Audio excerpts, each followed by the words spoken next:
Wolfman Wilkinson. Let's get in the zone, the cash money zone. Well, on Friday we kind of left off talking about these combos or these collars.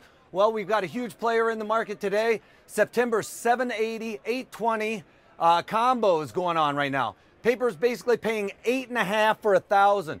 What does that mean? Basically, it's a farmer or a co-op that is trying to hedge their crop. What do? They sell the calls thinking that if the price of the corn or the futures go above 820, they'll get elected on those calls. Therefore, that's probably where they're most willing to sell their crop. Now, what do in the meantime? They buy a put. This put allows them to elect the contract if the price goes below 780. So they're kind of putting on their own hedge. You know, I'll sell it at 820 if somebody's willing to pay for it, but I don't want to lose my 780 price on the downswing. So that's what that is putting on a collar, hedging their crop that's in the field and or being pulled out as we speak. So anyway, moving on. I've been talking on Twitter and here at the CMZ quite a bit about corn is done. Right now, corn's in the denting stage. It's drying out. But what happens with all these rains and what happens when we've had all this hot and dry weather? Well, it produces aflatoxins. Aflatoxins are basically a mold that starts growing on the kernels of the corn. You can't tell from the outside of the ear or outside of the husk, but on the inside there's a lot of mold, and this happens when there's a lot of hot and dry weather. During the day, sun, and at night we continue to keep those heat levels high.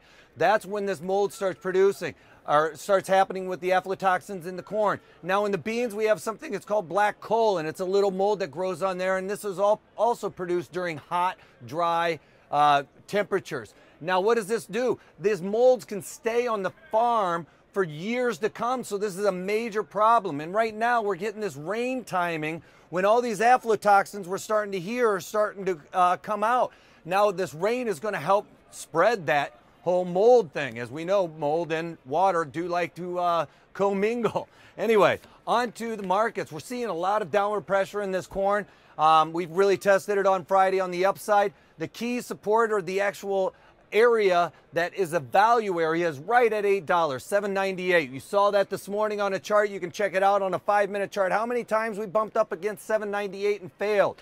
That means the bears are in control. If it can get above that number, the bulls will be back in control, and we could start seeing those $8 levels again. But as I've said before, I don't really see this market going much below 780. I think it's going to get tested again today, or, you know, I've been saying it's going to get tested today. It looked like we kind of dipped down there and popped back up a little bit. But on the upside, that 830 is also on the upper end. We go much above that, we get a lot of demand destruction going on. Now we'll have to watch crude oil, because crude oil is going to be key to whether or not corn can continue a rally or sell off. If crude oil starts coming off, I think that you're going to continue to see this corn also migrate down, and with that we have wheat and beans falling off as well. Anyway, I'll throw you out some couple resistance support levels. Right now the price that is the value area in crude is $93.50. We're kind of coming off below that, 92.11, and then 90.83, and then basically $90 on your downside for the crude oil. Sorry. And then in the value areas for the corn, 798, like I said.